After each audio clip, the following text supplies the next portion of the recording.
Hello, എന്തൊക്കെയുണ്ട് വിശേഷം? എല്ലാവരും സുഖമായിരിക്കുന്നു എന്ന് വിചാരിക്കുന്നു. ഇത് നമ്മുടെ 34ാമത്തെ പാർട്ടാണ്. എന്നാൽ നമുക്ക് പാർട്ടിയിലേക്ക് പോയാലോ? എല്ലാവരും വെയിറ്റിംഗ് ആണെന്നറിയാം ദത്തൻ്റെ മരണയുടെ റൊമാൻസ് കേൾക്കാൻ. എന്നാൽ നമുക്ക് സ്റ്റോറിയിലേക്ക് പോവാം. ദത്തൻ്റെ ഉമിനീര് ശ്വാസവും കഴുത്തിൽ തട്ടും തോറും അവളുടെ ഹൃദയമിടിപ്പ് ഉയരാൻ തുടങ്ങിയിരുന്നു. ദത്തൻ്റെ കൈകൾ അവളുടെ ടോപ്പിൻ്റെ ഉള്ളിലേക്ക് കടന്നതും വർണ്ണ ഞെട്ടലോടെ അവൻ്റെ കയ്യിൽ കയറി പിടിച്ചു. ദത്ത, എന്നെ വിട്, ഞാൻ തന്നെ ഡ്രസ്സ് എടുത്ത് വെച്ചോളാം, അവൾ ദയനീയമായി പറഞ്ഞതും ദത്തൻ അവളെ നിന്ന് അകന്നു മാറി. അവളെ ഒന്ന് പേടിപ്പിക്കാൻ ശ്രമിച്ചാണ്, പക്ഷേ എപ്പോഴോ കാര്യങ്ങൾ കൈവിട്ടുപോയി. ഒരുപക്ഷെ അവൾ തൻ്റെ കയ്യിൽ കയറി പിടിച്ചില്ലായിരുന്നെങ്കിൽ. ദത്തൻ അസ്വസ്ഥതയോടെ നെറ്റി ഒഴിഞ്ഞുകൊണ്ട് ബെഡിൽ വന്നിരുന്നു. വർണ്ണയാണെങ്കിൽ പകപ്പ് വിട്ടുമാറാതെ ചുമരി ചാരി നിൽക്കുകയാണ്. അവളുടെ നിൽപ്പ് കണ്ട് ദത്തന് ഒരേ സമയം ചിരിയും സഹതാപവും തോന്നി. അവൻ ബെഡിൽ നിന്ന് എണീറ്റ് അവളുടെ അരികിലേക്ക് വന്നതും വർണ്ണ പേടിച്ച് കണ്ണുകൾ ഇറുക്കി അടച്ചു. കുഞ്ഞ്, ദത്തൻ്റെ ശബ്ദം അവളുടെ കാതിൽ ആർദ്രമായി പതിച്ചു. ഒപ്പം അവൻ്റെ ചുടുശ്വാസം അവളുടെ നെറ്റിയിലും. കണ്ണു തുറക്കൻ്റെ ദേവുട്ടിയെ, ദത്തൻ വീണ്ടും വിളിച്ചതും വർണ്ണ പതിയെ കണ്ണു തുറന്നു. പേടിച്ചോ എൻ്റെ കുട്ടി? അവൻ നിറഞ്ഞ വാത്സല്യത്തോടെ ചോദിച്ചതും അവൾ അതേ എന്ന രീതിയിൽ തലയാട്ടി. സോറിടാ, ഞാൻ പെട്ടെന്നെന്തോ. അവൻ അവളുടെ നെറ്റിയിൽ പൊടിഞ്ഞ വിയർപ്പും മുണ്ടുകൊണ്ട് തുടച്ചു കൊടുത്തു. ഒപ്പം തൻ്റെ ഉമിനീരിനാൽ കുതിർന്ന കഴുത്തും തുടച്ചു കൊടുത്തു. ദത്തൻ അവളെ വിളിച്ച് ബെഡിൽ കൊണ്ടുവന്നിരുത്തി. ശേഷം നെറ്റിയിലേക്ക് വീണ് അവളുടെ മുടിയിഴകൾ ചെവിക്ക് പിന്നിലേക്ക് ഒതുക്കി വെച്ചു. ഞാൻ അറിയാതെ പറ്റിപ്പോയി കുഞ്ഞെ, ക്ഷമിക്ക്. നിനക്കെന്നെ പേടിയുണ്ടാ? അവളുടെ മുഖം കയ്യിലെടുത്തുകൊണ്ട് ദത്തൻ ചോദിച്ചു. എനിക്കറിയണില്ല ദത്ത, ഇത്രയും കാലം എപ്പോഴും ദേഷ്യപ്പെട്ട് നടന്നിരുന്ന നീ പെട്ടെന്ന് ഇങ്ങനെ മാറിയപ്പോൾ എനിക്കെന്തോ പേടി തോന്നാ. എനിക്കറിയാം, നീ ചെറിയ കുട്ടിയാണ്. 10-20 വയസ്സുണ്ടെങ്കിലും ഈ കുഞ്ഞി തലയിൽ വലിയ അറിവും വിവരമൊന്നും ഇല്ല എന്ന് എനിക്കറിയാടാ. അതാ ഇങ്ങനെ പേടിക്കാതെ. നീ പേടിക്കണ്ട, ഇനി ഇങ്ങനെ ഉണ്ടാവില്ല കേട്ടോ.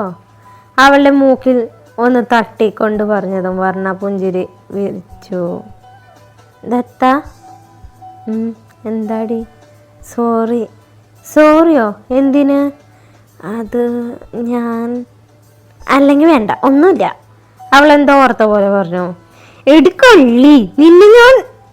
ദത്തൻ അവളെ തന്നിലേക്ക് ചേർത്തിരുത്തി അവളുടെ കഴുത്തിൽ മുഖം താടി കൊണ്ട് ഉരസി കളിയാക്കാൻ തുടങ്ങി. വർണ്ണയാണെങ്കിൽ അവൻ്റെ കയ്യിൽ കിടന്ന് കുതറിക്കൊണ്ട് ചിരിക്കാൻ തുടങ്ങി. കുറേ ചിരിച്ചപ്പോൾ അവൾക്കും ശ്വാസം മുട്ടാൻ തുടങ്ങി. ദത്തൻ അവളെ ഒന്ന് ഉയർത്തി തൻ്റെ മടിയിലേക്ക് ഇരുത്തി. അവളെ ഇറുക്കെ പുണർന്ന് അവളുടെ തോളിൽ താടി കുത്തിയിരുന്നു. ആ സമയം ദത്തനെ നിന്നിരുന്നത് പ്രണയമല്ല, മറിച്ച് വർണ്ണയോടുള്ള അതിര് കവിഞ്ഞ വാത്സല്യമാണ്. ദത്ത, പറയടാ. ദേവേട്ടാ. പെട്ടെന്ന് ചാരിയിട്ട വാതിൽ തുറന്ന് പാർവതി അകത്തേക്ക് വന്നു. വർണ്ണ ഞെട്ടിക്കൊണ്ട് ദത്തൻ്റെ മടിയിൽ നിന്ന് എണീറ്റു. നിനക്കൊന്ന് ഡോർ നോക്ക് ചെയ്തിട്ട് വന്നൂടെ പാർവതി? ദത്തൻ ദേഷ്യത്തിൽ ചോദിച്ചു. സോറി ദേവേട്ടാ, ഞാൻ അറിയാതെ. ദത്തനൊന്ന് അമർത്തി മൂളി. ദത്ത, ഞാൻ ദച്ചുവിൻ്റെ അല്ല ഏട്ടത്തിയുടെ അടുത്തേക്ക് പോവാണേ. വർണ്ണ അത് പറയലും ടേബിളിൻ്റെ മുകളിലുള്ള കവറിൽ എടുത്ത് ഓടലും കഴിഞ്ഞിരുന്നു. പാർവതി എന്തിനാണ് വന്നത്? ദത്തന് ഇഷ്ടമില്ലാത്ത രീതിയിൽ ചോദിച്ചു. എനിക്ക് ദേവേട്ടനോട് കുറച്ച് സംസാരിക്കാനുണ്ട്. എനിക്ക് തന്നോടൊന്നും പറയാനില്ല, താൻ പറയുന്നത് കേൾക്കാനും താല്പര്യമില്ല. ദത്തൻ ജനലിൻ്റെ അരികിലേക്ക് നടന്നു. ചുമരും ചാരി പുറത്തേക്ക് നോക്കി നിന്നു. ദേവേട്ടൻ എന്നോടൊന്നും പറയാനുണ്ടാവില്ല, പക്ഷെ ദയവ് ചെയ്ത് ഞാൻ പറയുന്നത് ദേവേട്ടൻ കേൾക്കണം. ദത്തൻ്റെ കുറച്ചപ്പുറത്തായി ജനൽ കമ്പിയിൽ പിടിച്ച് പുറത്തേക്ക് നോക്കി പാർവതി നിന്നു. ഏട്ടത്തി. വർണ്ണ ദർശനയുടെ വാതിൽ തുറന്ന് വിളിച്ചുകൊണ്ട് അങ്ങോട്ടകത്തേക്ക് ചെന്നു. പെട്ടെന്ന് റൂമിൻ്റെ ഉള്ളിൽ ഭദ്രയും ശീലുവിനെ കണ്ടതും വർണ്ണ അകത്തേക്ക് കയറണോ എന്ന മട്ടിൽ അങ്ങനെ നിന്നു. നീ എന്താ അവിടെ തന്നെ നിൽക്കണേ? ഇങ്ങോട്ട് വാ. ദർശന അകത്തേക്ക് വിളിച്ചതും വർണ്ണ അകത്തേക്ക് വന്നു. ദർശനയുടെ അടുത്തായിരുന്നു. എന്നാ ഞങ്ങൾ പോവാട്ടെ ഏട്ടത്തി, കുറച്ച് നോട്ട്സ് എഴുതാനുണ്ട്, ഭദ്ര ബഡിൽ നിന്ന് എണീറ്റുകൊണ്ട് പറഞ്ഞു. അങ്ങനെ അങ്ങ് പോയാലോ? കാലങ്ങൾക്ക് ശേഷം ഏട്ടത്തിയോട് സംസാരിക്കാൻ വന്നല്ലേ എൻ്റെ അനിയത്തി കുട്ടികള്, ഇനി എന്തായാലും സംസാരിച്ചിട്ട് പോയാൽ മതി. ഭദ്രയുടെ കയ്യിൽ പിടിച്ച് ബെഡിൽ തന്നെ ഇരുത്തിക്കൊണ്ട് ദർശന പറഞ്ഞു. നിങ്ങൾ സംസാരിച്ച ഏട്ടത്തി, ഞാൻ പിന്നെ വരാം, ദർശനയോടെ വർണ്ണ പറഞ്ഞു. നീ എന്തിനാ പോകുന്നേ? നീ കേൾക്കാൻ പാടില്ലാത്ത രഹസ്യങ്ങളൊന്നും ഇവിടെ ആരും പറയണില്ല. അല്ല, ഇതെന്താ പെട്ടെന്നൊരു ഏട്ടത്തി വിളി? ദർശന സംശയത്തോടെ ചോദിച്ചു. അതുണ്ടല്ലോ, അത് പിന്നെ ദത്തൻ പറഞ്ഞിട്ടാ. ദച്ചു അല്ല ഏട്ടത്തി, അവൻ പറഞ്ഞു ദച്ചുവിനെ പേരെടുത്ത് വിളിക്കരുതെന്ന്, ഏട്ടത്തിന്ന് വിളിച്ചാ മതിന്ന്. അപ്പൊ ദേവേട്ടൻ പറഞ്ഞത് കൊണ്ടാണ് അങ്ങനെ വിളിക്കണേ? അതൊന്നും വേണ്ട കേട്ടോ, വർണ്ണയ്ക്ക് ഇഷ്ടമുള്ള രീതിയിൽ എന്നെ വിളിച്ചോ. ഏയ് വേണ്ട, ദത്തന് ഞാൻ എന്തു പറഞ്ഞാലും കേൾക്കും. അവൻ എൻ്റെ നല്ലതിന് വേണ്ടി എന്തും പറയുള്ളോ, അതുകൊണ്ട് ഞാൻ ദച്ചുവിനെ ഇനി ഏട്ടത്തിന്ന് വിളിക്കുള്ളോ. ആണോ ശരിക്കും? ദർശന സംശയം പോലെ വീണ്ടും ചോദിച്ചു. പിന്നല്ലാതെ ദത്തനില്ലാതെ വർണ്ണയില്ല, വർണ്ണ എന്ന സുമ്മാവ, ഇതല്ലേ പറയാൻ വരുന്നേ? എനിക്കറിയാം, ഇടയ്ക്ക് കയറി ദർശന പറഞ്ഞു. വർണ്ണ ചിരിക്കാൻ തുടങ്ങി, ഒപ്പം ദർശനയും. അവർ രണ്ടുപേരും തമ്മിലുള്ള സംസാരം കേട്ട് അസൂയോടെ ഇരിക്കുകയാണ് ഭദ്രയും ശീലുവും. ഏട്ടത്തേക്ക് ഞങ്ങളെക്കാളും ഇഷ്ടം ഇന്ന് വന്ന ഇവളോടാണല്ലേ, ശീലു പരുവത്തോടെ പറഞ്ഞു. അത് ശരിയാണ്, എനിക്കിപ്പോൾ ഇഷ്ടം നിങ്ങളെക്കാളും വർണ്ണയാണ്. പക്ഷെ അതിന് കാരണക്കാർ നിങ്ങൾ തന്നെയാണ്. ഞങ്ങൾ എന്ത് ചെയ്തിട്ട് ഏട്ടത്തി ഞങ്ങളോട് ഇങ്ങനെ ദേഷ്യപ്പെടുന്നേ? ഭദ്ര പറഞ്ഞു. അത് നിങ്ങളൊന്നും ചെയ്യുന്നില്ല, ആരോ കീ കൊടുത്ത പാവയെ പോലെ ഇങ്ങനെ നടക്കുക. ഏട്ടത്തി, ശീലു തറപ്പിച്ചു വിളിച്ചു. പൊള്ളുന്നുണ്ട് അല്ലേ? കുറച്ച് കാലങ്ങളായി എൻ്റെ അവസ്ഥ എങ്ങനെയൊക്കെയായിരുന്നു. നിങ്ങൾ എന്നോടൊന്ന് നേരെ ചൊവ്വേ സംസാരിച്ചിട്ട് എത്ര കാലായി? ഞങ്ങൾക്ക് സ്നേഹമില്ലാഞ്ഞിട്ടാണോ? ആ പാറു ചേച്ചിയെ പേടിച്ചിട്ടാ? ദേ, എൻ്റെ വായിലിരിക്കണത് നിങ്ങൾ കേൾക്കരുത്. ഞാനൊരു ടീച്ചറാണെന്ന് അറിയാലോ. പിള്ളേരെ തല്ലണ ഒരു ചൂരല് ഇവിടെ ഇരിക്കുന്നുണ്ട്, അതെടുത്തിട്ട് രണ്ടിന് ഞാൻ ഒന്ന് തരും. പാറു ചേച്ചിയെ പേടിച്ചിട്ടാണ് പോലും. അവളാണ് നിങ്ങൾക്ക് ചെലവിന് തരണേ? അല്ലെങ്കിൽ അവൾ പറയുന്നത് മാത്രമേ കേൾക്കാവൂ എന്ന് വല്ല നിയമമുണ്ട് ഈ വീട്ടില്? അല്ലെങ്കിൽ നിങ്ങളെ പറഞ്ഞിട്ട് എന്താ കാര്യം? വീട്ടിലുള്ളവരെ പറഞ്ഞപ്പോരെ? ഒരു കുടുംബത്തിലും പെൺകുട്ടികൾ ജനിക്കാത്ത പോലെയാ ഇവിടെ ഉള്ളവരുടെ ഭാവം. അവള് കാത്തിരുന്ന് കിട്ടിയ ആദ്യത്തെ പെൺകുട്ടിയാന്ന് പറഞ്ഞ് തലയെ കയറ്റി വെച്ച് നടക്കുക. ദർശനയ്ക്ക് എന്തു പറഞ്ഞിട്ടും ദേഷ്യം തീരുന്നുണ്ടായിരുന്നില്ല. അവൾ ദേഷ്യം നിയന്ത്രിക്കാൻ ശ്വാസം ആഞ്ഞു വലിച്ചു. ചേച്ചി പറഞ്ഞു ശരിയാ, ഇവിടത്തെ രാജകുമാരിയാ പാറു ചേച്ചി. ആ ചേച്ചിയെ വെറുപ്പിച്ചിട്ട് ഞങ്ങൾക്ക് ഇവിടെ ജീവിക്കാൻ പറ്റുന്ന ഏട്ടത്തിക്ക് തോന്നുന്നുണ്ടാ? എന്താ ജീവിക്കാൻ പറ്റാത്തെ? ഞാൻ എങ്ങനെയാ ജീവിക്കുന്നേ? അപ്പൊ ഞാൻ ഒറ്റയ്ക്കായിരുന്നു, നിങ്ങൾ രണ്ടുപേരില്ലേ? അച്ഛനില്ലേ? അമ്മയില്ലേ? പിന്നെ എന്തിനു മറ്റുള്ളവരെ വായിക്കണം? നിങ്ങൾക്ക് ഇഷ്ടമുള്ളവരെ ഒരു ഡ്രസ്സ് നിങ്ങൾ ഇതുവരെ ഇട്ടിട്ടുണ്ടാ? ഒരു സാധനം വാങ്ങിയിട്ടുണ്ടാ? ഇതൊക്കെ പോട്ടെ, നിങ്ങളിപ്പോ പഠിക്കണ കോഴ്സ് പോലും നിങ്ങളുടെ ഇഷ്ടത്തിനല്ല. നിങ്ങൾക്ക് എഞ്ചിനീയറിംഗ് പോകാനായിരുന്നില്ലേ ഇഷ്ടം? പക്ഷെ അവൾ അതിന് സമ്മതിച്ചില്ല. ഒരു പക്ഷെ നിങ്ങൾ എഞ്ചിനീയറിംഗ് പഠിച്ച അവളെക്കാൾ ഉയരത്തിലെത്തുമെന്ന് കരുതിയാണ് നിങ്ങൾ ഡിഗ്രിക്ക് ചേർത്തത്. പക്ഷെ അത് മനസ്സിലാക്കാനുള്ള നിങ്ങൾ പൊട്ടത്തികള് പാറുവിന്റെ വേദവാക്യം കേട്ട് BSc ചേർന്നു. ഇനി നോക്കിക്കോ, നിങ്ങൾ കല്യാണം കഴിക്കുന്നത് അവളുടെ ഇഷ്ടപ്രകാരമായിരിക്കും. അങ്ങനെ എല്ലാ ഇഷ്ടങ്ങളും അവൾക്ക് മുന്നിൽ അടിയറവ് വെച്ച് ഇല്ലാത്ത സ്നേഹം അഭിനയിച്ച് നടന്നോ? എനിക്കെന്താ, നിങ്ങളുടെ ജീവിതം നിങ്ങളില്ലാതാക്കിക്കോ. ഇതൊക്കെ പറയാൻ എളുപ്പമാണ് ഏട്ടത്തി. ഏട്ടത്തി വന്ന സമയത്ത് ഇവിടെ എല്ലാവരും ഏട്ടത്തി എത്ര കൂട്ടായിരുന്നു. പക്ഷെ പാറു ചേച്ചിയായുള്ള ചെറിയ പ്രശ്നത്തിന്റെ പേരില് ചെറിയമ്മ അല്ലാതെ മറ്റാരും ചേച്ചിയോട് സംസാരിക്കാൻ വരാറില്ലല്ലോ. ഇവിടെ ഉള്ളവരുടെ മനസ്സിൽ പാർവതിക്കുള്ള സ്ഥാനം അത്രയും ഉയരത്തിലാണ്, ശീലു പറഞ്ഞു. ദേ, എനിക്ക് ദേഷ്യം വരുന്നുണ്ട് കേട്ടാ. രണ്ടിനെ കയ്യിൽ നിന്ന് കിട്ടണ്ടെങ്കിൽ ഇറങ്ങി പോയി റൂമിന്ന്. നിങ്ങളെയൊന്നും പറഞ്ഞു മനസ്സിലാക്കാൻ ശ്രമിച്ചിട്ട് ഒരു കാര്യമില്ല. നടന്നോ ഇങ്ങനെ പാർവതിയുടെ പിന്നാലെ വാലായിട്ട്? ദർശന ദേഷ്യത്തിൽ അലറുകയായിരുന്നു. ശീലവും ഭദ്രനും തലതാഴ്ത്തിക്കൊണ്ട് റൂമിൽ നിന്നും പുറത്തേക്ക് ഇറങ്ങിയ ശീലു തിരിഞ്ഞു പറഞ്ഞേ ഒന്ന് നോക്കി. ഏട്ടത്തി ഇവിടെ വന്നിട്ട് ഒരു വട്ടം പോലും ഞങ്ങളോട് ഇങ്ങനെ ദേഷ്യത്തിൽ സംസാരിച്ചിട്ടില്ല. ഇന്ന് ഏട്ടത്തി ഞങ്ങളെ വഴക്ക് പറയാൻ കാരണം തന്നെ നീയാണ്. ഇതിന് തിരിച്ച് ഞങ്ങൾ നിനക്ക് പണി തന്നിരിക്കും പറഞ്ഞ ഓർത്ത് വെച്ചോ നീ, ശീലു ദേഷ്യത്തിൽ പറഞ്ഞു വെട്ടി തിരിഞ്ഞു നടന്നു. പിന്നിൽ ഭദ്രയും. ഞാൻ എന്ത് ചെയ്തിട്ട് എന്നെ ഭീഷണിപ്പെടുത്തണേ? എന്താ പ്രശ്നം പോലും എനിക്കറിയില്ല. ഏട്ടത്തി എന്തിനാ അവരോട് ദേഷ്യപ്പെട്ടെ?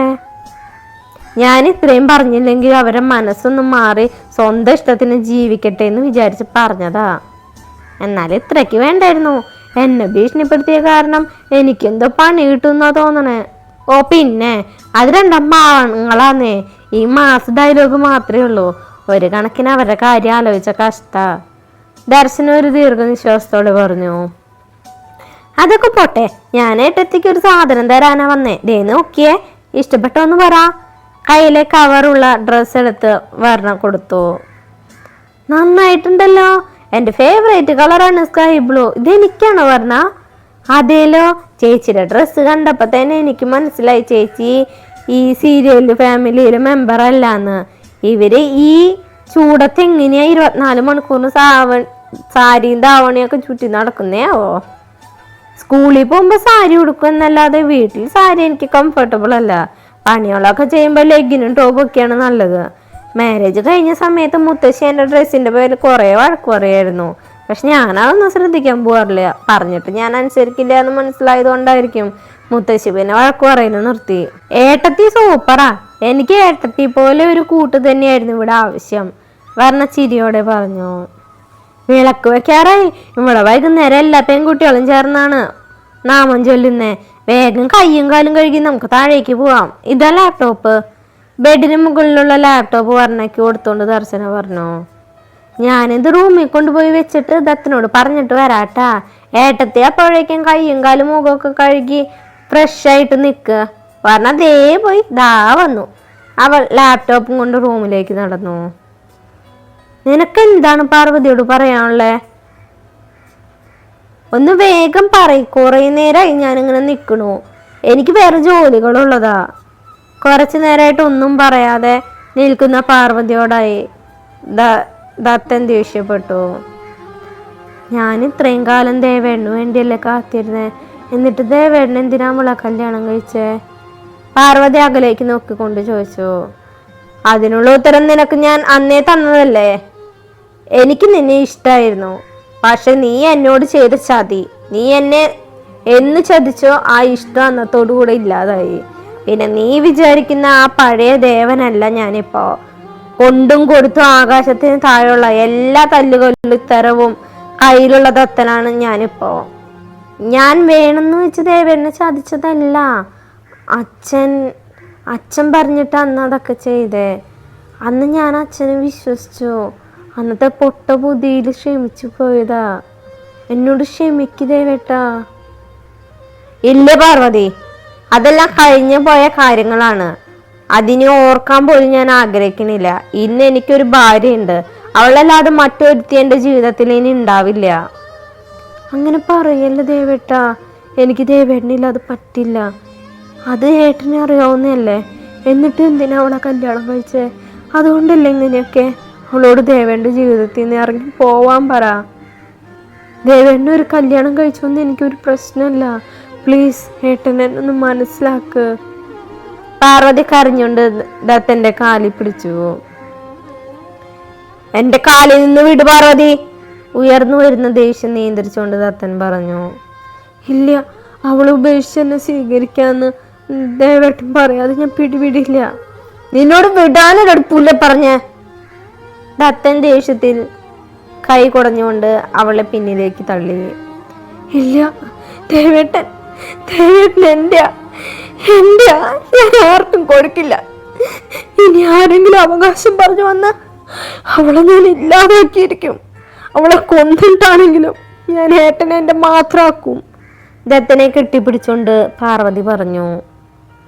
നീ എന്താണ് എന്നെ കുറിച്ച് കരുതിയിരിക്കുന്നേ? മാറി നിൽക്കണേ. ദത്തൻ അവളെ തന്നെ നിന്നും ഏർപ്പെടുത്തി. എന്നാൽ പാർവതി അതിന് സമ്മതിക്കാതെ വീണ്ടും എന്തൊക്കെയോ പറഞ്ഞുകൊണ്ടിരുന്നു. ഇല്ല, ഞാൻ ആർക്കും കൊടുക്കില്ല. ദേവേണ്ണ എന്റെയാ, ഈ പാർവതിയുടെ. അവൾ വീണ്ടും ദത്തിനെ കെട്ടിപ്പിടിക്കാനായി മുന്നോട്ട് ആഞ്ഞതും അവളെ തന്നാലായി ദത്തൻ കൈ ഉയർത്തി. ദത്ത! ഡോറിന് മുന്നിൽ നിന്നും വർണ്ണയുടെ ശബ്ദം ഉയർന്നതും ദത്തൻ തള്ളനായി ഉയർത്തിയ കൈ പിൻവലിച്ചു. തല്ലിക്കോ ദേവേട്ട, ദേഷ്യം തീരുന്നവരെ എന്നെ തല്ലിക്കോ, ഞാൻ തടയില്ല. കാരണം എനിക്ക് ഏട്ടൻ അത്രയ്ക്ക് ഇഷ്ടാ. പാർവതി അത് പറഞ്ഞതും ദത്തനെ വീണ്ടും ദേഷ്യം കൂടാൻ തുടങ്ങി. നിന്റെ വായടച്ചു വെച്ചില്ലെങ്കിൽ നിന്റെ കരണടിച്ച് പൊട്ടിക്കും ഞാൻ. ദത്തൻ ദേഷ്യത്തിൽ തല്ലാനായി കൈ ഉയർത്തിയെങ്കിലും വർണ്ണ ഓടി വന്നത് തടഞ്ഞു. വേണ്ട ദത്ത, തല്ലണ്ട, വെറുതെ നമ്മളായി ഓരോ പ്രശ്നത്തിന് നിൽക്കണ്ട. വർണ്ണ ദത്തനും പാർവതിക്കും ഇടയിൽ കയറിയെന്നുകൊണ്ട് പറഞ്ഞു. ദത്ത എന്നെ എതിർക്കാൻ നീ ആരടി? മാറി നിൽക്കടി എന്റെ ദത്തണ്ട്, എന്നെ തല്ലിക്കോട്ടെ, അത് എതിർക്കാൻ നീ വരണ്ട. ഞങ്ങൾക്കിടയിൽ വരാൻ നോക്കി നിന്നെ കൊല്ലാനും ഞാൻ മടിക്കില്ല. പാർവതി വർണ്ണയ്ക്ക് നേരെ ചീറി. അതുകൂടെ കെട്ടുന്ന ദത്തന്റെ കൈ പാർവതിയുടെ മുഖത്ത് പതിച്ചിരുന്നു. പ്രതീക്ഷിക്കാതെ പെട്ടെന്നുള്ള അടിയിൽ പാർവതി നിലത്ത് വീണിരുന്നു. എന്താ ദത്ത നീ കാണിച്ചേ? എന്തിനു തല്ലിയേ? വർണ്ണ ദത്തനോട് ദേഷ്യപ്പെട്ടു. പിന്നെ ഇവിടെ തല്ലല്ല, കൊല്ലുക ചെയ്യണ്ടേ? ഇവിടെ പറഞ്ഞത് നീ കേട്ടില്ലേ? ശേഷം ദത്തൻ പാർവതിക്ക് നേരെ തിരിഞ്ഞു. എന്റെ ഭാര്യ പറയാൻ നീ ആരടിപ്പല്ലേ? ദേഷ്യമോളെ, ഇനി എങ്ങാനും ഈ വക വർത്താനം നിന്റെ വായിൽ നിന്ന് വന്ന ദത്തന്റെ തനി സ്വഭാവം നീ അറിയും. ആ ദേഷ്യത്തിൽ നിന്ന് തന്നെ ദത്തന് വർണ്ണയോടുള്ള ഇഷ്ടം എത്രയാണെന്ന് പാർവതിക്കും മനസ്സിലായിരുന്നു. അവൾ നിറഞ്ഞു വന്ന കണ്ണുകൾ തുടച്ച് വർണ്ണയുടെ അരികിലേക്ക് നീങ്ങിയിരുന്നു. എനിക്കറിയാം നിങ്ങൾ തമ്മിൽ വലിയ സ്നേഹമൊന്നുമില്ലാന്ന്. നിങ്ങൾ കല്യാണം കഴിഞ്ഞിട്ട് പോലും കുറച്ചു കാലമായിട്ടുള്ളൂ. അതുകൊണ്ട് കുട്ടിക്ക് ദേവേണ്ട മറക്കാൻ പെട്ടെന്ന് പറ്റും. പക്ഷെ എൻ്റെ കാര്യം അങ്ങനെയല്ല. ചെറുപ്പം മുതൽ എല്ലാവരും ചേർന്ന് എൻ്റെ മനസ്സിൽ കയറ്റി ഒരേ ഒരു മുഖമാണ് ദേവേണ്ട. ദേവേണ്ട എന്നെ ഇഷ്ടമായിരുന്നു, ഇപ്പോഴും ഇഷ്ടമാണ്. ഞങ്ങൾക്കിടയിൽ ഒരു തടസ്സമായി നിൽക്കുന്നത് കുട്ടിയാണ്. കുട്ടി ഒഴിഞ്ഞു തന്നാൽ ഞങ്ങൾക്ക് സുഖമായിട്ട് ജീവിക്കും. ഞാൻ കാല് പിടിച്ച് അപേക്ഷിക്കും, ഒന്ന് ഒഴിഞ്ഞു പോ. എനിക്ക് വേണം എൻ്റെ ദേവേണ്ണെ, പ്ലീസ്. പാർവതി വർണ്ണയുടെ കാല് പിടിച്ച് കരഞ്ഞു. അത് കണ്ടതും വർണ്ണയ്ക്ക് ആകെ എന്തോ പോലെയായി. അവൾ പെട്ടെന്ന് രണ്ടടി പിന്നിലേക്ക് വെച്ചു. ശേഷം പാർവതിയുടെ മുന്നിൽ മുട്ടുകുത്തിയിരുന്നു. പാർവതി പറഞ്ഞത് ശരിയാ, ഞങ്ങൾ തമ്മിൽ വളരെ കുറച്ചു കാലത്തെ പരിചയമുള്ളൂ. എന്നാലും ഒരു ജന്മത്തേക്കാൾ കൂടുതൽ ആത്മബന്ധമാണ് ഞങ്ങൾ തമ്മിലുള്ളത്. ഞാനില്ലാതെ ദത്തനോ, ദത്തനില്ലാതെ എനിക്ക് ജീവിക്കാൻ കഴിയില്ല. കുട്ടി ഇങ്ങനെയൊക്കെ പറയുമ്പോൾ ഞങ്ങൾ എങ്ങനെയാണ് സന്തോഷത്തോടെ ജീവിക്കുക? പാർവതിക്ക് നല്ലൊരാളെ തന്നെ ലൈഫ് പാർട്ട്ണറായിട്ട് കിട്ടും. ദയവ് ചെയ്ത് ദത്തനെ മറക്ക്, ഇതെൻ്റെ അപേക്ഷയാണ്. വർണ്ണ കൈ കൂപ്പിക്കൊണ്ട് പറഞ്ഞു. ഇല്ല, ഈ ജന്മം ദേവദത്തനെ മറന്ന് പാർവതിക്കൊരു ജീവിതമില്ല. നീയാണ് എല്ലാത്തിനും കാരണം. നീയായിട്ട് എൻ്റെ ജീവിതത്തിൽ വന്നില്ലായിരുന്നെങ്കിൽ ദേവൻ എന്നെ സ്വീകരിക്കായിരുന്നു. ഒന്നൊഴിഞ്ഞു പോ പ്ലീസ്. ഇല്ല പാർവതി, എന്നെ കൊണ്ട് പറ്റില്ല. കുറച്ചു കാലം മുമ്പാണ് പാർവതി പറഞ്ഞിരുന്നെങ്കിൽ ഒരു പക്ഷേ ഞാൻ സമ്മതിക്കായിരുന്നു. എന്നാൽ ഇപ്പം എന്നെ കണ്ട് അതിന് കഴിയില്ല. ഞാൻ കുട്ടിയുടെ കാല് പിടിക്കാം. ഇനി ദത്തൻ്റെ പിന്നാലെ വരല്ലേ, അവന് മറക്ക്. വർണ്ണ! ദത്തൻ്റെ അലർച്ച മുറിയാകെ അലയടിച്ചു. നീ എന്തിനാ അവളുടെ കാല് പിടിക്കാൻ നിൽക്കണേ? എണീക്കുന്നതായെന്ന് ദത്തൻ ദേഷ്യത്തിൽ അലറി. ഇല്ല, ഈ കുട്ടി നിന്നെ മറക്കാന്ന് പറയാതെ എനിക്കൊരു സമാധാനം ഉണ്ടാവില്ല. ഏത് സമയം ദേവദത്ത എൻ്റെ എന്ന് പറഞ്ഞ് നടക്കുമ്പോൾ ഞാൻ എന്താ ചെയ്യാ? ദത്ത, നീ എൻ്റെ അല്ലേ? എൻ്റെ മാത്രം ദത്തനല്ലേ? ഇതേ കുട്ടിയോടൊന്നും പറയ് പാർവതി, പ്ലീസ്. ദത്തനെ മറക്ക്. വർണ്ണ പാർവതിയുടെ കാല് പിടിച്ചും ദത്തൻ ദേഷ്യം കൊണ്ട് വിറയ്ക്കാൻ തുടങ്ങി. അവൻ താഴെ നിന്നും വർണ്ണയെ പിടിച്ചു വലിച്ചെഴുന്നേൽപ്പിച്ചു. അവളെ തല്ലാനായി ദത്തൻ കൈ ഉയർത്തിയെങ്കിലും സ്വയം നിയന്ത്രിച്ച് അവൻ കൈ പിൻവലിച്ചു. പാർവതി, മുറിയിലും പുറഞ്ഞു പോ, ദത്തൻ കണ്ണടച്ചു നിന്നുകൊണ്ട് പറഞ്ഞു. പോവാനടി ദേഷ്യം മോളി പറഞ്ഞ്, അല്ലെങ്കിൽ തല്ലി ഇറക്കും ഞാൻ. ദത്തന്റെ ദേഷ്യം കണ്ട് പാർവതി പേടിച്ച് താഴെ എണീറ്റു. പോവാൻ! വീണ്ടും ദത്തൻ സാര ഉയർത്തിയതും അവൾ പുറത്തേക്ക് പോയി. വർണ്ണയും കരഞ്ഞുകൊണ്ട് വിറക്കി നിൽക്കുകയായിരുന്നു. താൻ എന്തിനാ പാർവതിയുടെ കാല് പിടിച്ച് അപേക്ഷിച്ചെന്ന് വർണ്ണയ്ക്ക് അറിയില്ലായിരുന്നു. ഒരുപക്ഷെ പാർവതി കാരണം ദത്തനെ തനിക്ക് നഷ്ടപ്പെടുമോ എന്ന പേടിയിലാണ് വർണ്ണ അവനെ അങ്ങനെ ചെയ്തത്. നീ എന്തിനാടി അവളുടെ കാല് പിടിച്ചേ? ദത്തൻ അവളെ ചുമരിലേക്ക് ചേർത്ത് നിർത്തിക്കൊണ്ട് ദേഷ്യത്തിൽ അലറി. വർണ്ണയ്ക്ക് എന്തോ ഉത്തരം നൽകണമെന്ന് അറിയില്ലായിരുന്നു. എന്നാൽ അതിനേക്കാൾ ഉപരി ദത്തന്റെ മുഖം അവളെ ഭയപ്പെടുത്തിയിരുന്നു. നീ കൂടെ ചേർന്ന് എന്നെ ഇനി തോൽപ്പിക്കാനാണ് ഭാവമെങ്കിൽ തോറ്റു തരാൻ ദത്തൻ ഈ ഭൂമിയിൽ ഉണ്ടാവില്ല. ദത്ത, ഞാൻ മിണ്ടരുത്. നീ അവളുടെ കാല് പിടിച്ചപ്പോ തോറ്റത് ഞാനാ. എന്തിന്റെ പേരിലാണ് നീ അവളുടെ കാല് വീണത്? ഞാൻ ശരിക്കും നിന്റെ ഭർത്താവാണോ അതോ അവളുടെ ഭർത്താവാണോ? വർണ്ണ, നീ കരച്ചിൽ നിർത്ത്. നിന്റെ കണ്ണീര് കാണുന്തോറും എന്റെ ദേഷ്യം കൂടുക ചെയ്യണേ. ദത്തൻ കൈ ചുവരിൽ ശക്തിയായി ഇടിച്ചു. വർണ്ണ ഉയർന്നു എന്ന കരച്ചിൽ അടക്കി പിടിച്ചു. മുറിയിന്ന് ഇറങ്ങിപ്പോ വർണ്ണ, എനിക്ക് ഒറ്റയ്ക്ക് ഇരിക്കണം. വർണ്ണ ഇല്ല എന്ന രീതിയിൽ തലയാട്ടി. നീ ഇനി ഇവിടെ നിന്ന ഞാൻ ചിലപ്പോ അറിയാതെ തല്ലിപ്പോവും, അതുകൊണ്ട് ഇറങ്ങിപ്പോ. പോകുന്നത് നിനക്ക് നല്ലത്. ഇറങ്ങിപ്പോ വർണ്ണ. ദത്തൻ തന്നെ അവളെ പിടിച്ചു വലിച്ച റൂമിൽ നിന്നും പുറത്താക്കി വാതിലടച്ചു. ദത്തന്റെ ആ പ്രവൃത്തി വർണ്ണയെ ഒരുപാട് വേദനിപ്പിച്ചു. വർണ്ണയെ അന്വേഷിച്ചു വന്ന ദർശന കാണുന്നത് മുറിക്ക് പുറത്തു നിന്ന് കരയുന്ന വർണ്ണയാണ്. അവൾ വർണ്ണയെ വിളിച്ച് തന്റെ റൂമിലേക്ക് നടന്നു. നീ എന്തിനു പാർവതിയുടെ കാല് പിടിക്കാൻ പോയേ? തെറ്റ് നിന്റെ ഭാഗത്ത് തന്നെയാണ്. ഇതെല്ലാം കണ്ട് ദേവേട്ടൻ ദേഷ്യപ്പെട്ടില്ലെങ്കിലേ അത്ഭുതമുള്ളൂ. വർണ്ണ നടന്നതെല്ലാം പറഞ്ഞതും ദർശന ചെറിയ ദേഷ്യത്തിൽ പറഞ്ഞു. എനിക്കറിയില്ല ഏട്ടത്തി, ഞാൻ എന്തിനാ അങ്ങനെ ചെയ്തേന്ന്. സാരല്ല, പോട്ടെ, കഴിഞ്ഞത് കഴിഞ്ഞു. കുറച്ച് കഴിഞ്ഞ് ദേവേട്ടൻ്റെ ദേഷ്യമെല്ലാം മാറും. അപ്പൊ പോയി ഒരു സോറി പറഞ്ഞാൽ മതി, കേട്ടല്ലോ. ഏട്ടത്തി, വിളക്ക് വെക്കാറായി, താഴേക്ക് വാ. ഭദ്ര ദർശനെ വന്ന് വിളിച്ചു. ദാ വരുന്നു മോളെ, നീ താഴേക്ക് നടന്നോ. അവൾ ഭദ്രയെ നോക്കി പറഞ്ഞതും അവൾ താഴേക്ക് പോയി. നീ ഇങ്ങനെ ഇരുന്ന് കരഞ്ഞ ദേവന്റെ ദേഷ്യം ഇനിയും കൂടുള്ളൂ. മതി കരഞ്ഞ, കണ്ണു കൊടുക്കി. പെട്ടെന്ന് തന്നെ ദർശനം ഓരോന്ന് പറഞ്ഞു വർണ്ണയുടെ മൂട് മാറ്റിയിരുന്നു. അവർ രണ്ടുപേരും താഴേക്ക് എത്തിയപ്പോഴേക്കും മുത്തശ്ശി വിളക്ക് വെച്ചിരുന്നു. പൂജാമുറിയിൽ ഏറ്റവും മുന്നിലായി മുത്തശ്ശി, അവർക്ക് പിന്നിൽ പാർവതിയും ശീലവും, പിന്നെ പിന്നിലായി ഭദ്രയെ ഇരിക്കുന്നുണ്ട്. വർണ്ണയും ദർശനയും ഏറ്റവും പിന്നിലായി ഭദ്രയുടെ അരികിലായി ഇരുന്നു. അപ്പോൾ ഇന്നത്തെ പാർട്ട് കഴിഞ്ഞു.